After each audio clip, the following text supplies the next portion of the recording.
Hi, I'm Tracy Nannery. I am the More Mentor. I love helping people be and have more in this one beautiful life we can give, and more health, more wealth, more joy, more fun, more freedom, more fulfillment, and learning to thrive, not just survive. And so I am so excited today to connect with Greg and be on the Connected Mindset. Hello, everybody. I'm Greg Tomczyk. Welcome to the Connected Mindset podcast, where each week we bring you the stories to better connect with the world around you. Let's dive into this week's podcast. Tracy Nannery. I'm a quote guy, and there are a lot of leadership quotes out there that I gravitate towards. And one that comes to mind is chase vision, not money. And I'm curious of your perspective on how you continue the chase for vision, but still get the value through the money or through the things that you want to achieve as a part of that vision. I love that. Yeah, I mean, probably the only quote that I probably consistently go to, well, there's two, and one is vision. Without a vision, the people will perish. And I think it's even more than that. I think without a vision, you will perish. And I think that's easy to do in the busy world that we live in, and especially with, executives and people that are constantly busy and reporting to others and developing others. It can be very easy to get lost in that. But I think if you have the proper vision, and money is a way to fuel that vision, it's pretty powerful. It's when you get lost in the money and you lose identity and vision that it can be a pretty lonely place when that role ends and you step into another chapter. Mm-hmm.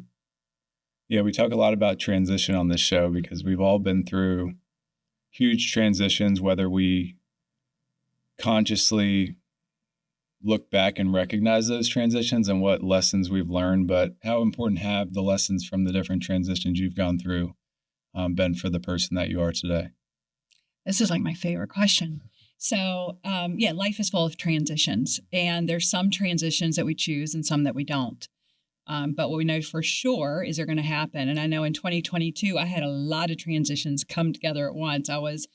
My dad passed in 21. My mom was extremely dependent on him. And so I was really becoming a parent to the parent. She was very dependent. And at the same time, my daughter was graduating from high school. So I was becoming an empty nester, and I was leaving a 30-year career. And so a lot of transitions going at once. I think it's easy in those transitions. So I call them monuments. I know a lot of psychologists will call them flashbulb moments, but kind of those key moments in life where there's a big transition, a big change, and a lot of emotion attached to it. So a common one that people rallied around was obviously 9/11. We remember exactly where we were, who we were with, what we were doing, who we called.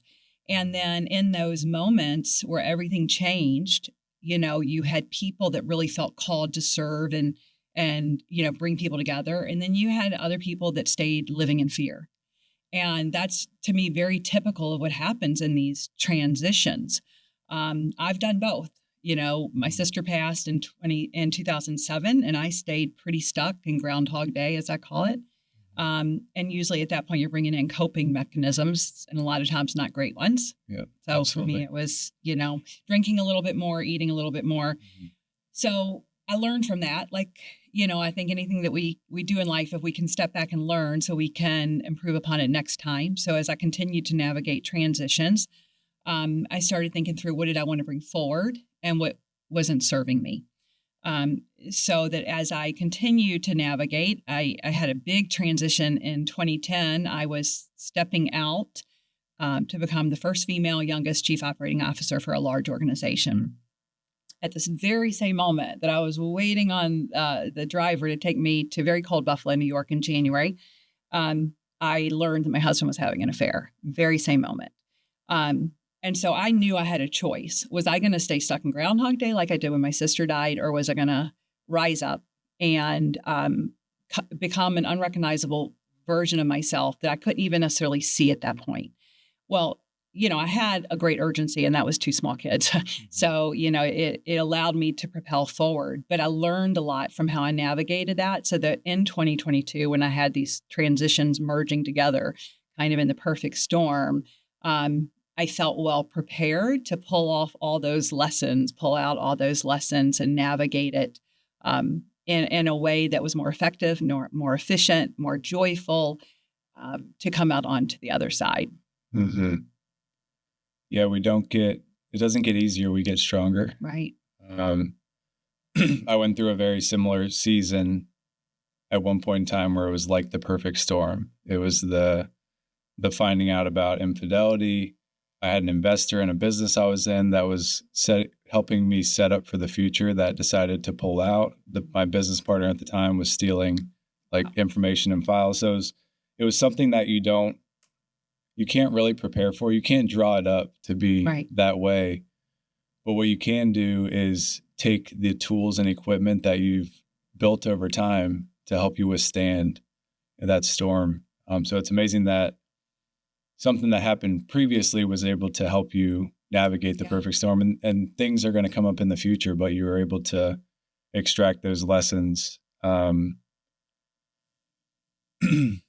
Do you feel like they were different storms, obviously different situations, but did you get the same feeling that came over you that you felt like you needed to distract from? I know for me, it was the unclarity that made me want to unplug. So, you go to vices and food and different things to try to distract yourself. But for me, it would make it worse. It would make it temporarily feel better, but it would make the feeling heavier. And I wanted to get lighter. I wanted to gain more clarity. And that for me was not running to distraction, like running into the storm and withstanding it. And then eventually the sun would come out. I love that. Mm-hmm. Yeah. The only way over it is through it. Yeah. Right. I think again, there's transitions we choose. So I think about, when I learned I'd be a mother, it's so interesting because we immediately embody it. Right. We can't see it. We can't, I just am having faith that I indeed am, God willing, growing this child in me. I'm still amazed that I was able to do that and keep a child alive. But, that was a positive one. That was one that I just stepped into and embodied immediately. You started eating and drinking in the way that would support it. I started, looking at groups of parents so I could learn from them, all the best practices that if we did those I knew if I did those type of things in other transitions would really serve me well. Mm-hmm.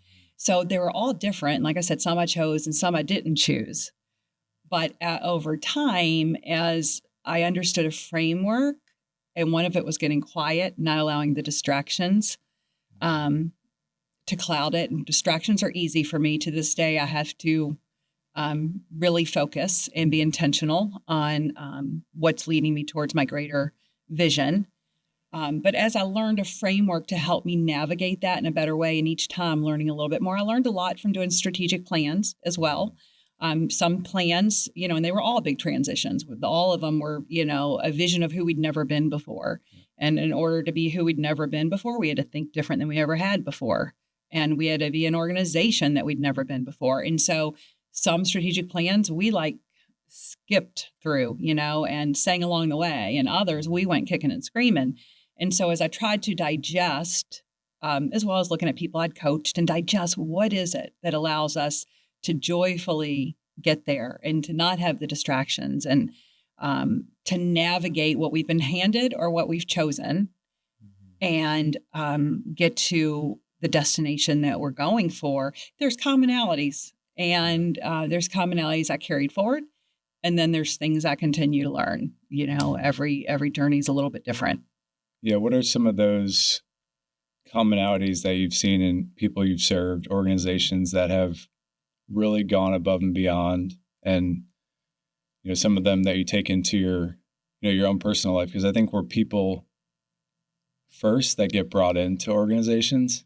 Obviously, we learn a lot by the collective, but a lot of the things I think we learn in organizations are things we need to learn as people. Yeah. Myself. Mm-hmm. Yeah. So one of the, I coach through a 4-part kind of system, but one piece of it and fundamental is the Thrive method. And that really was born as a result of studying, educating, reviewing the strategic plans, reviewing my own personal, interviewing people and so forth. And one commonality that was extremely strong is not jumping into the to-do, but starting with the to-be. And we are in a world where we are addicted to our to-do list. Yeah.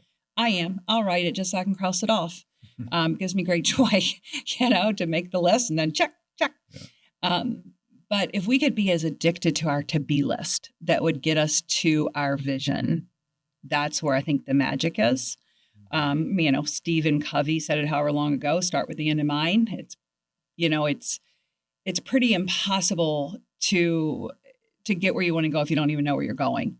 And when you get crystal clear, and to this day, I still have myself do this practice, certainly my clients, but also myself, is any big thing. In 2024, I decided to be done to, all my life I had lost and gained weight. There was never an in between.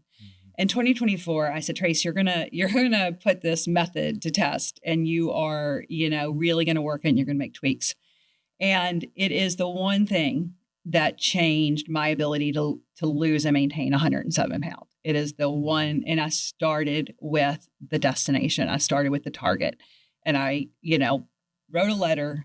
I know it sounds corny. We all talk about it. Write a letter to yourself, but I was very specific on what did a year from now, 2 years from now look like? How was I, how did I feel? What was I wearing? Who was I with? What was I doing? What was on my calendar? What were my beliefs? How was I navigating life? What was I eating? What was I drinking? All the things.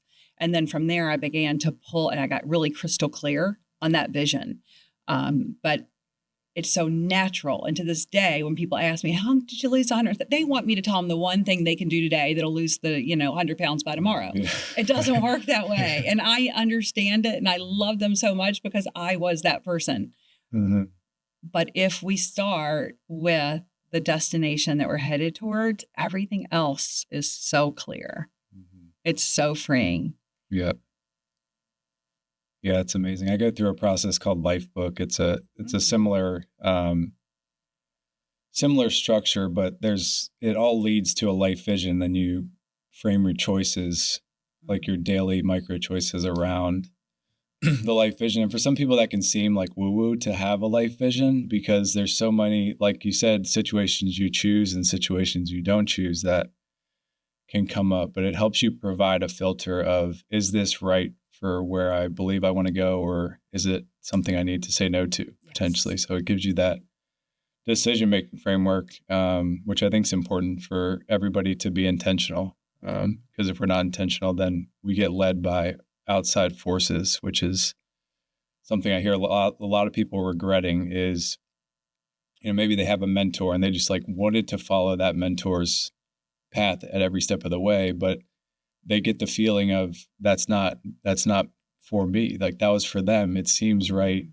But they don't give themselves the freedom to explore other paths because they want certainty. And I think it goes back to your point about being fearful versus being forward focused, which you mentioned, and getting out of fear. So I'm curious with the people you coach and for yourself, how do you get out of the fear that debilitates you from potentially getting out of that, that season or that phase of transition so that you can start to make consistent forward momentum? I believe it all starts with one of the most powerful words there is, and that's awareness. Mm-hmm. It's aware of our own thoughts. It's aware of, in a very busy, distracted world, with so much sensory stimulation that we are quite good at because we've been seeing, smelling, hearing, touching, tasting since we were born. To be still and be aware of the thoughts, the imagination, the will, the reasoning, the perspective that's going on internally, it takes work. It takes work. But with that awareness, that you can change anything that you absolutely want to. It starts with the thoughts. We're so used to seeing results because that's what is so visible. But the results are simply there they're only a result of our thoughts. And so I think when I get very clear on my thoughts and the beliefs that are driving it, that the fear is often not real. And so the way that I work through it and the way I coach people to work through it is I love acronyms. ACT is to just be very aware of what your thinking patterns are, the next thing they say is, well, how do I do that? Well, pay attention to what you complain about. Pay attention to what triggers you. Pay attention to what you're procrastinating that you know you shouldn't be. I'm not talking about complaining about the way I cook, but, complaining about things that are of significance, procrastinating things. They're going to tell you a lot. And then from there, once you're aware, you can see, challenge it, consider what else might be true. I had this awareness or belief that losing weight was really hard. And why do it? Because you're just going to gain it back. I had seen my parents do that. So my visual faculties, right?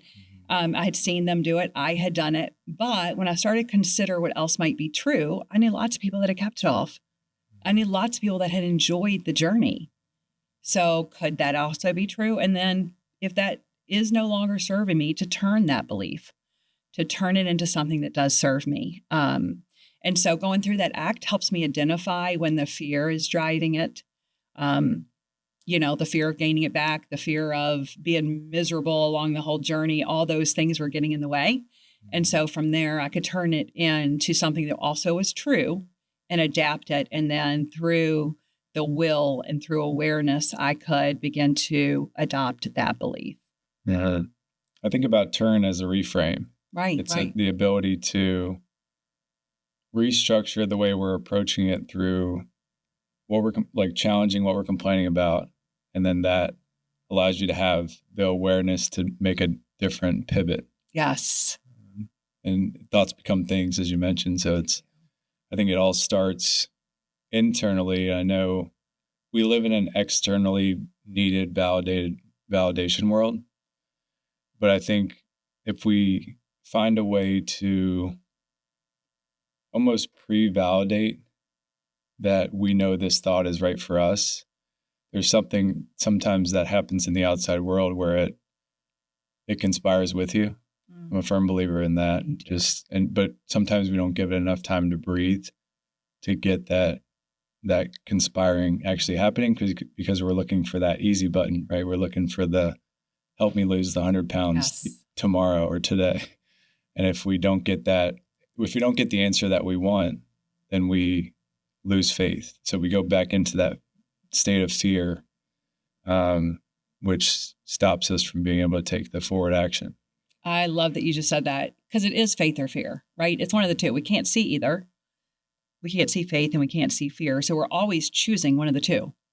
And the way you just said it was we lose the faith, so we step back into the fear. And it's always going to be that we're choosing one. Yeah. So it sounds like you've always been a high achiever, going through the organization you were at, being the first female COO. COO is a big role because you are overseeing all of the different good and bad things that are happening. How important was getting into a role like that, a coach for you? Because you coach other people now, but that had to come from somewhere of you saw that maybe you needed a specific type of coach. And what did that progressive process look like? Oh, I think I've always had coaches, probably even from when I was born. There was somebody, I just have always, and before we even necessarily called it that, I mean, obviously growing up in sports and everything, you had a coach and very familiar with that. But even before, we said mentors or getting an executive coach, or, I'm also a high performance coach. And whether the term or not, I've always been somebody that sought out people that were where I wanted to get to. People that were experts in a space that I was working towards. And so it was very important in my chief operating role. I had one that I personally paid for because it was very important for me. I was surrounded by CFOs, and they're really smart people. They're really smart people. Financial was not, luckily I had all of them, but I say I was smart on the people side. They were really smart people on the finance side. And so, I was always looking into what was the next level of development that I could do that could better serve people. And I think when you're really clear, I call your purpose factor the best of who you are to serve others. When you're really crystal clear on what that is, you know what you can develop further to be of greater service. And it's only through giving back the the gifts of what you have to others, that you will be fulfilled. You can't be fulfilled if you're not giving it away. And so I was always, on the hunt to have more fulfillment, more joy, more fun, And so in order to do that, I had to continually step into my purpose at greater levels. And coaches were just the way to do that. And with that came additional success. How did you find that purpose factor for yourself? What was that journey like, and any significant pivots and changes that happened to that purpose? So I think purpose is this big thing. I know for me it was like, oh, it's going to be like Julia Roberts and Eat, Pray, Love. I got to leave for a year and go to Tuscany. And although that sounds nice right now, doesn't it? But it's not. And when I started working with a group, I'm a facilitator through the Purpose Factor, and they're actually with John Maxwell Leadership. And they had a very specific approach to uncovering the best of who you are, and then the best way to serve others with it. And it demystified it a little bit for me. It became really clear and easy to step into. And probably the biggest pivot is it's not role dependent. And again, I think that goes back to, I looked at my parents entered into retirement and just excelled because they were really clear, even though they didn't say it, they were really clear on the best of who they were. And they were really clear on how to give it away. And so with that, they felt that same level of fulfillment and joy into retirement that they did when they were working. So I think when I realized it wasn't role dependent, how I deliver the best of who I am might change. Who I'm serving might change. The best of who I am might expand. But it's not dependent on a role. And when I realized that, it has becoming an empty nester, I didn't get stuck, right? That's a role I play. I still play. I play it in a different way. But my ability, I think one of probably the reasons that I've always been drawn to coaching, and it's my greatest love, is I have a real gift to be able to see in others what they don't and bring out in them what they won't. And so I can do that as a mom with her daughter under the roof, or as she blossoms into this amazing, beautiful girl. And so I can do that whether I was COO or whether I'm coaching one-on-one. And so I think when you become crystal clear on what the gifts you've been given and the best of everything you have, and you work relentlessly to develop that, and then who can you best serve with that, it's a pretty fulfilling life. Do you think your parents had a framework or a structure to tease out what they were gifted with to be able to excel? I love how you use the word joy, because I think joy is such a better word than happiness, right, and success and all these other things that that we chase. I believe those other things come when we are doing something that makes us feel joyful, like it. And there's that word to me is, it's something inside us that radiates when we're doing that thing, or when we're expressing that skill that we have. And sometimes that doesn't feel happy. Right. Like that doesn't feel giddy, but it feels like joyful. It feels like you're doing something that you're meant to do. Mm-hmm. Do you feel like your parents just rode the joy wave, or did they have a framework like the Purpose Factor, where they were like, I'm really good at talking to people, or I'm really good at food, or whatever that thing was? Did they have that, or did they just embody it? I don't know that they had a formal discovery process, but I think they were both very intuitive, and I think they were both very aware. They were still enough to be aware of the gifts they were given. My dad knew his ability to connect and to build a relationship was unmatched.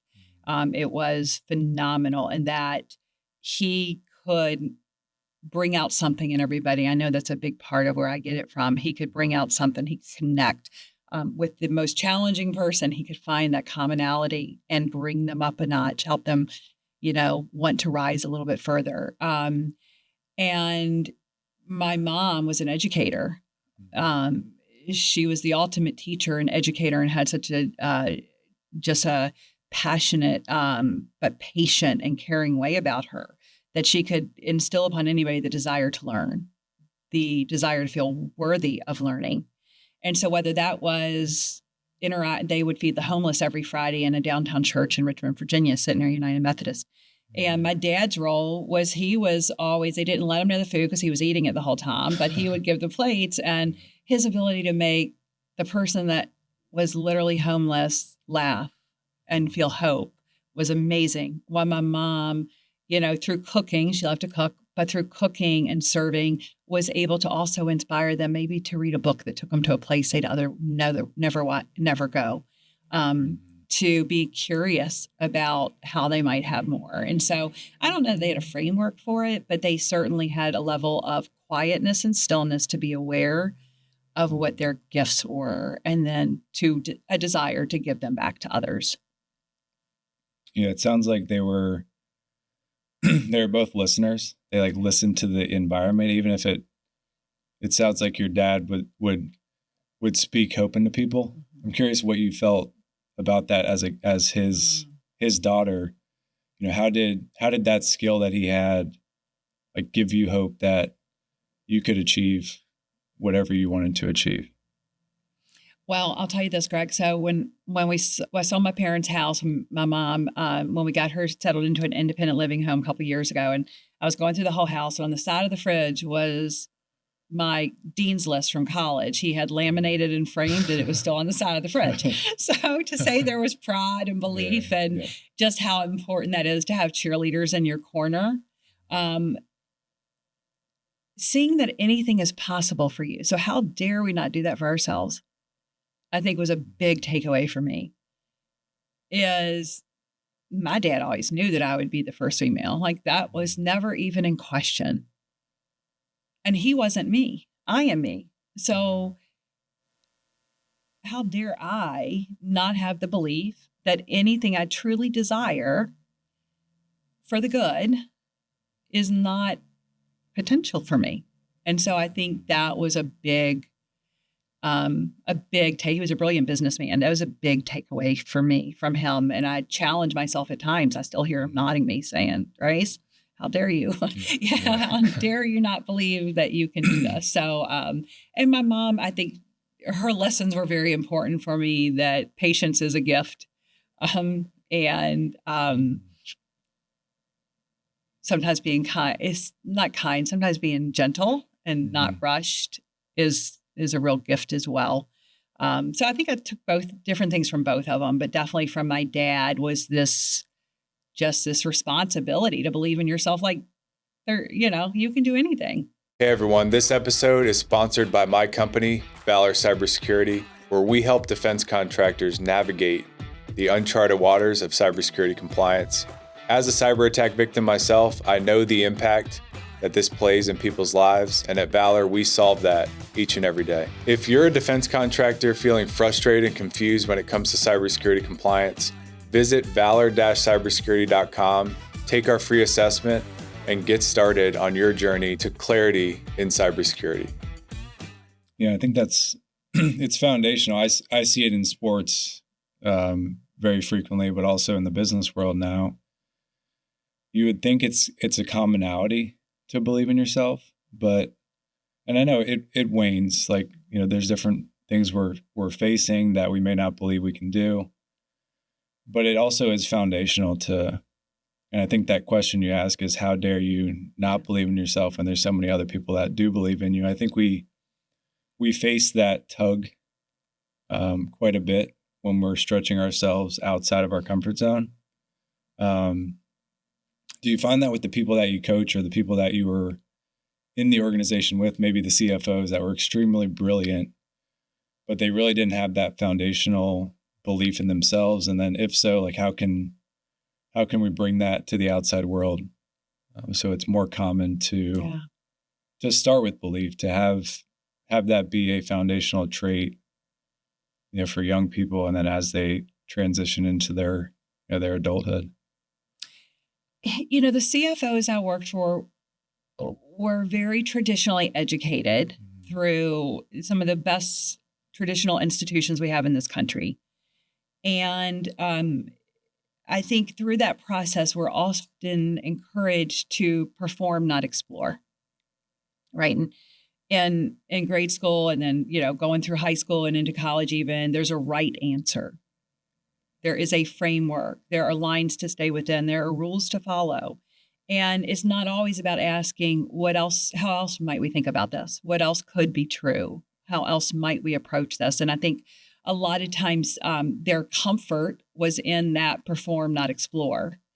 And so I think going back to a place of childlike curiosity to explore what is possible, what is, things that we haven't even considered.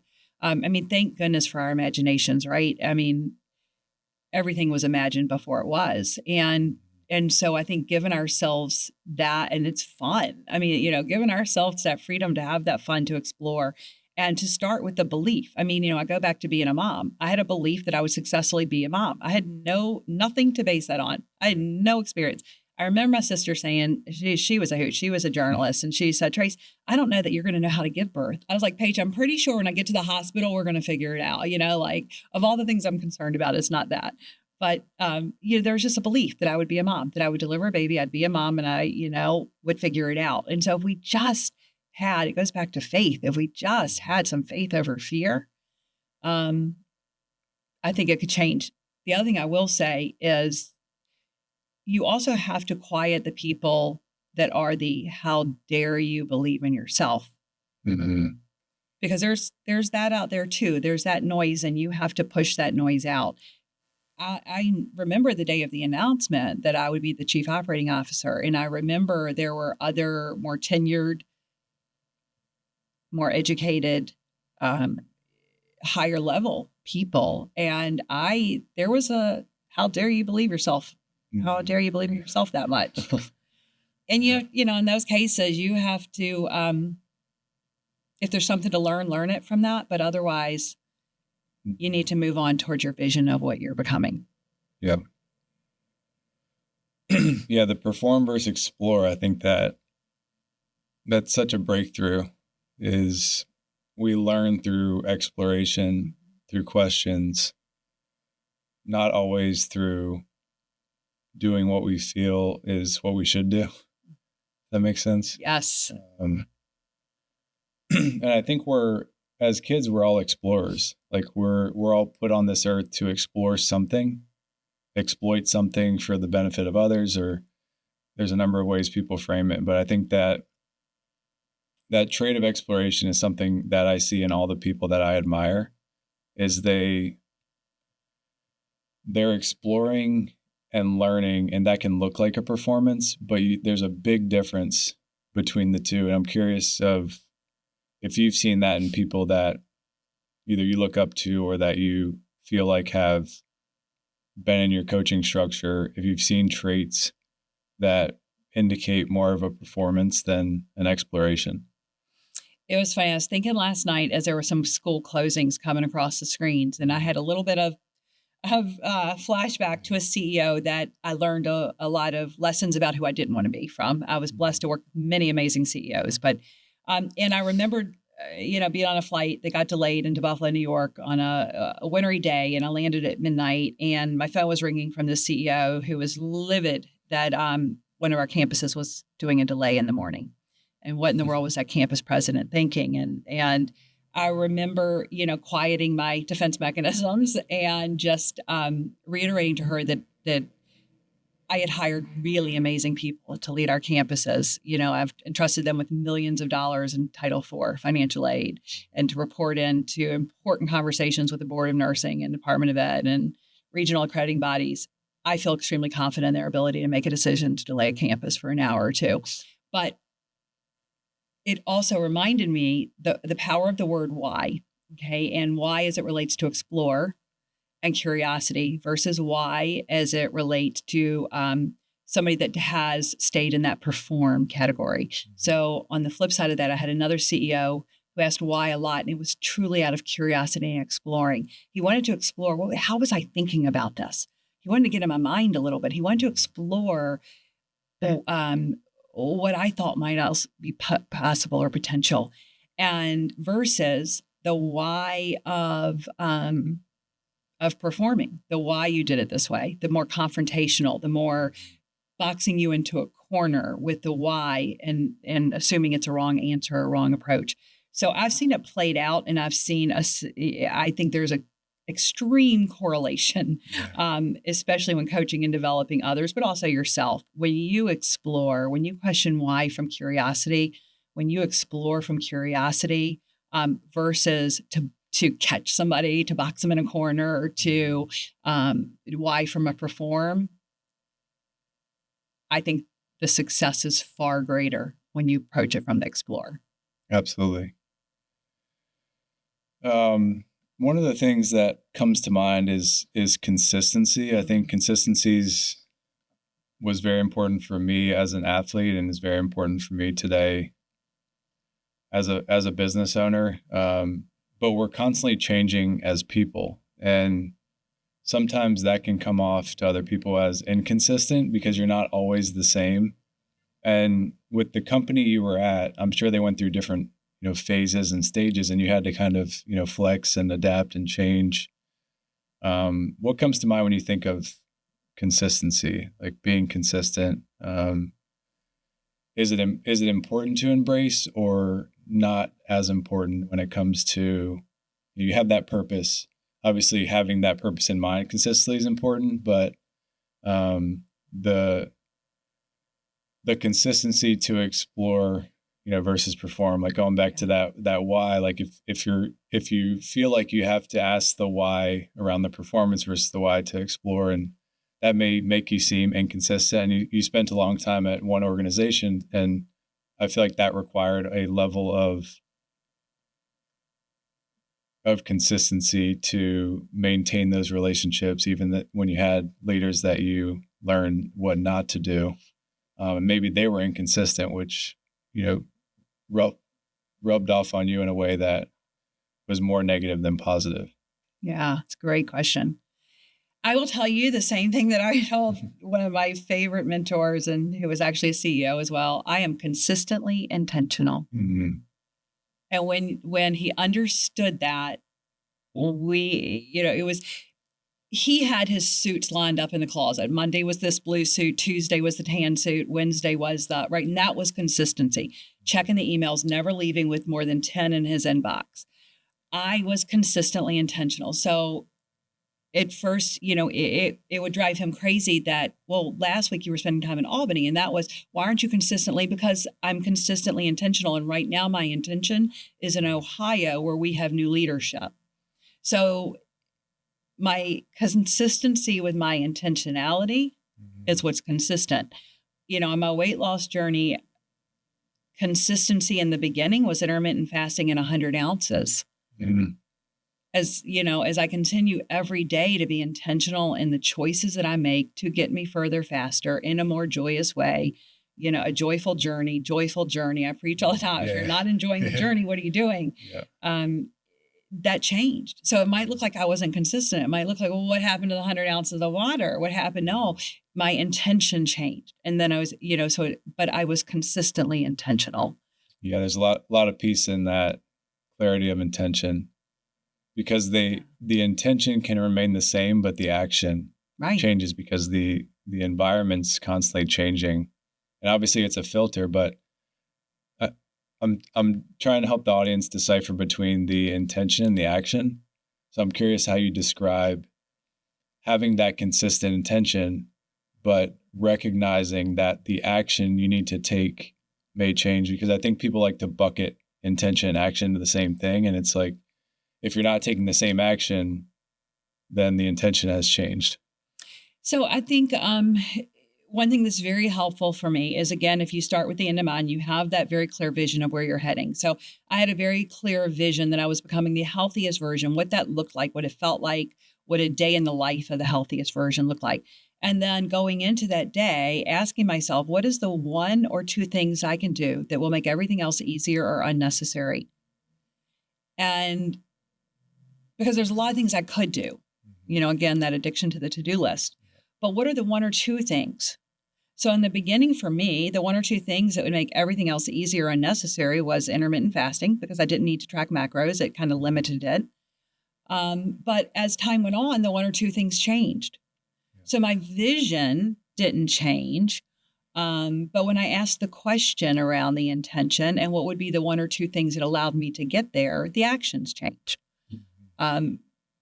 So that's been a great, I think, framework for me and people that I coach to help them really get uber sensitive on and focused and prioritized on the actions that will lead them towards their vision intentionally. Mm-hmm. Yeah, the easy and did you say easy and unnecessary? Yeah, the one or two things that will make everything else easier or even unnecessary. Yeah. Yeah. Mm-hmm.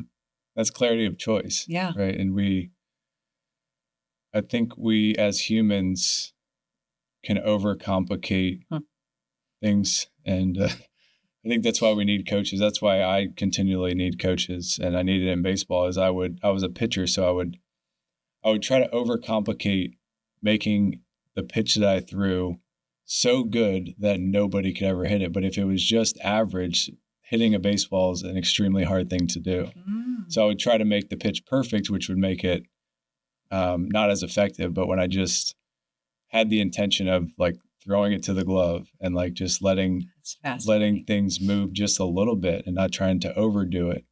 I bring that into my life today is it doesn't need to be the exact perfect action, but if I have the intention that's clear and I make the choice to throw it to the glove versus trying to make it perfect. There's a lot of freedom and a lot of joy, joy in that because I'm not holding myself to like an unmeetable standard because that's the cycle of never feeling joy because it's never good enough. Yeah. You said something really interesting too. You said you made the choice. Right. I think when we have those actions and we've made the choice, a lot of times we'll start to ask the wrong question to ourselves. We'll start to ask, what do we feel like versus what we've decided? So you made the choice, right? And so, I was having this conversation the other night with my son where he said he didn't like going to the gym and he's been really on a health mission and gaining muscle. And as it doesn't matter what you feel like, feeling will come and go. It's what you've decided. You decided this. And so when we stop asking what we feel like and we start asking what we've decided to get to that, it kind of, it clears the way a little bit more too. Yeah. Makes it easier, kills the complexity. Yeah, it does. Yeah. Because we start to second guess, and then should I go to the gym? Am I going to get hurt? Like it's like all of those, all the what ifs come into play. Yeah, yeah. I think I like the makes it easy and unnecessary. That's a good frame to have when you're going into transformation. Choices are extremely important. On what's been top of mind for you with the people that you've coached? Obviously, the world's going through a lot of changes. I think change is constant.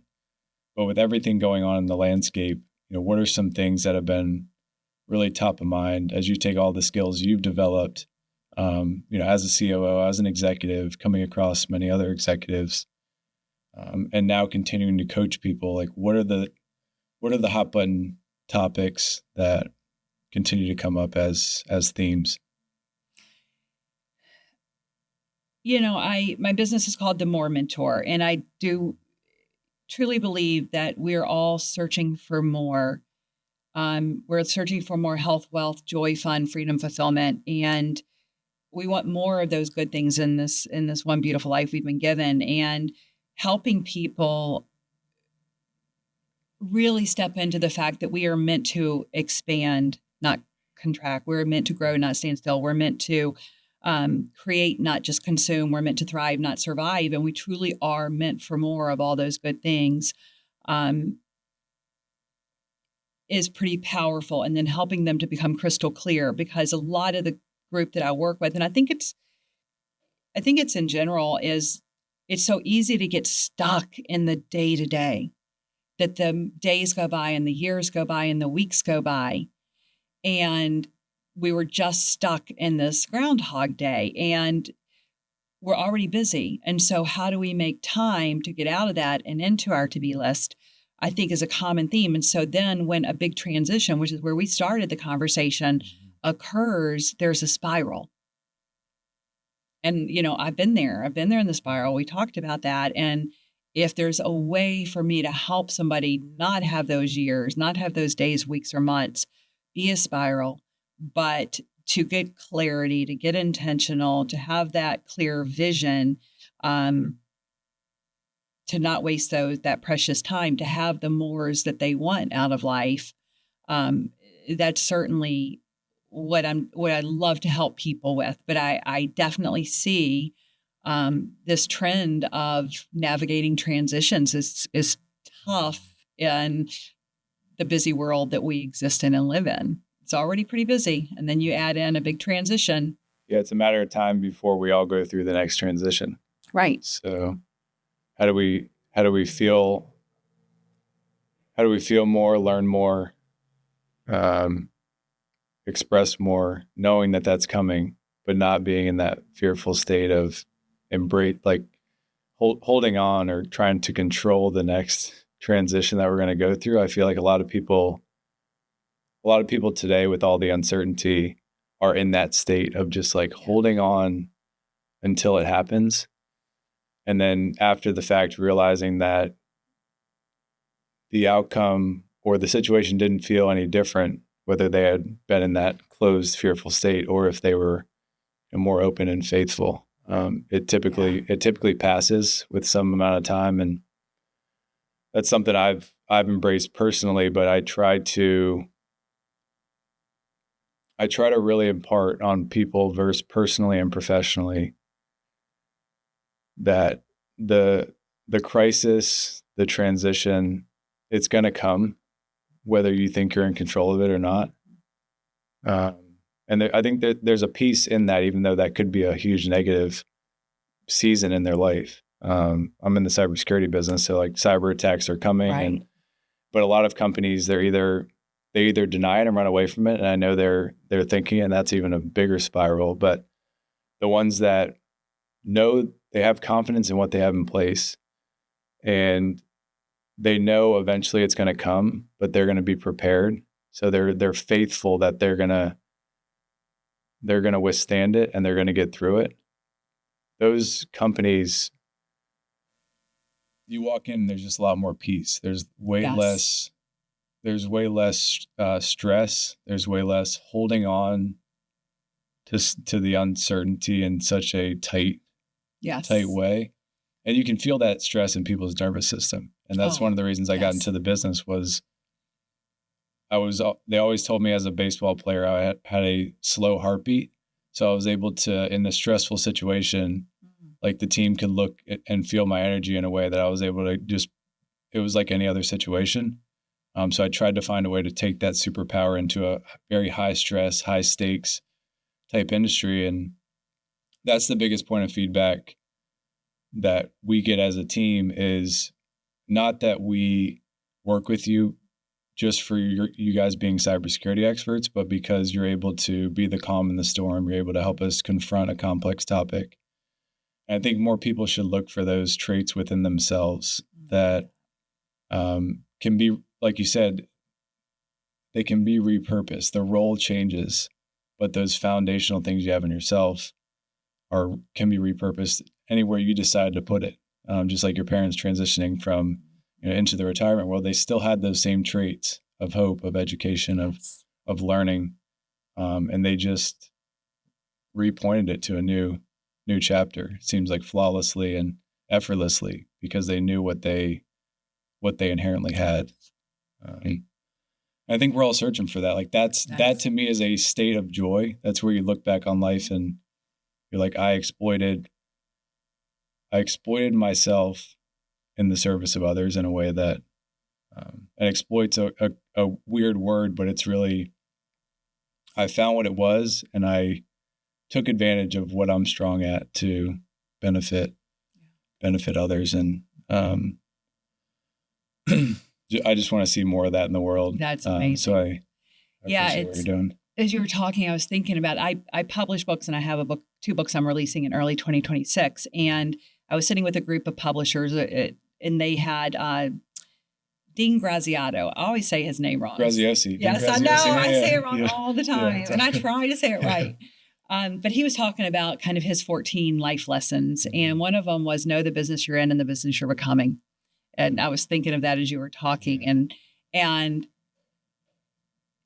I think when you know the business you're in, also sometimes when I have a coaching client that feels really stuck and they feel, all the uncertainty that's out there and so forth, I'll ask them, tell me if there's anything wrong right now, like in this moment.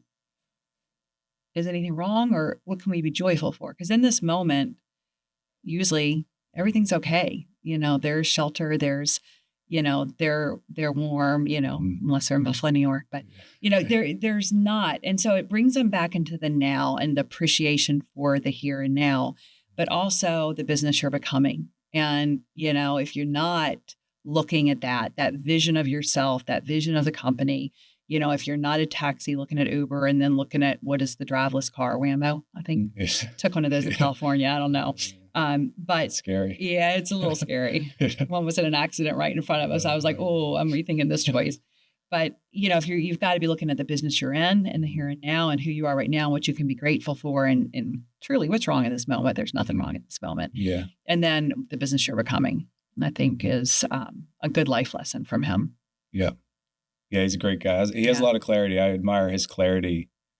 And he keeps telling the world how he found the clarity. And I think we sometimes have to repeat things over and over again to the world for it to find the right person at the right time. Sometimes we're putting things out in the world that it's not the right time for everybody to find it, but we have to be going back to consistency.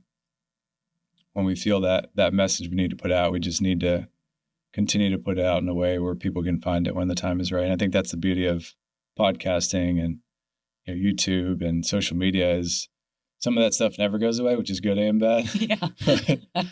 but people can find it in hundreds of years from now, hopefully, when we're far gone from the earth. But some of these consistencies are life principles that are timeless. And I'm a firm believer that we shouldn't repeat history over and over again. Like each generation, we're just learning the same lessons over and over again, but starting each generation with the foundational lessons of the previous one. And that to me is legacy is how can you leave the people around you with everything you learned? And then obviously they can learn the lessons on their own, but start with some of those, foundational, purpose factors, like you mentioned. Tracy Nannery, one of the ways we like to close out the show, because we're all about connection, and a lot of the concepts we discussed today are foundational to what we feel like a connected mindset is. So curious, what does the word connection mean to you? Connection is greater than myself. So it's interesting. I was really thinking about the name of your podcast last night and just how much I loved it, because they're just two powerful words, probably two of the most powerful words. And I was thinking, gosh, everything starts with the mind. Everything starts with mindset, attitudes, beliefs, values, right? And that's internal. That's us, right? And then, but it all, at the end of the day, connection is everything. Everything is, I think it's one, I don't know how much research or studies you've done in the blue zones. I was just in Costa Rica, which is a blue zone. And one of the commonality amongst all the blue zones where people live to be over 100 and they are living. They're not just existing, they're living, they're active. But the commonality was the connections. The commonality was they lived in houses with families. They weren't in a retirement home where family never came to visit. And I think connection in a busy world, in an online digital world, is more important than ever. That there is no joy if we don't have a connected experience. There is no joy. And I think my grandma Felice probably said it best. She was, I come from educators and I come from business people. They're one of the two. And she was a very early educator. And one day when I was visiting her, I asked her how her week was, and she was telling me on Monday about her day. And it sounded wonderful, but I could tell she was a little melancholy over it. And I was like, Grandma Felice, what's wrong? And she said, I didn't have anybody to tell it about at the end of the day. And I've really thought about that. And she wasn't saying it to make me feel guilty, as a grandmother can do, but she was sharing it with me because it was a really big life lesson. At the end of the day, if the best thing in the world has happened to you and you couldn't tell a soul, does it matter? It really doesn't. Yeah. And so connectedness is everything. It is, I think, it gets us outside of ourselves. This is bigger than ourselves. And it is really what allows everything else to be. So I love the name of the podcast. Yeah. Tracy, I appreciate what you're putting out in the world, and looking forward to staying connected. Yeah. Thanks so much for having me. Hey, thank you so much for listening. If you're feeling more connected from this episode, please like, subscribe, and share with someone that you care about. And I'll see you on the next episode of the Connected Mindset Podcast.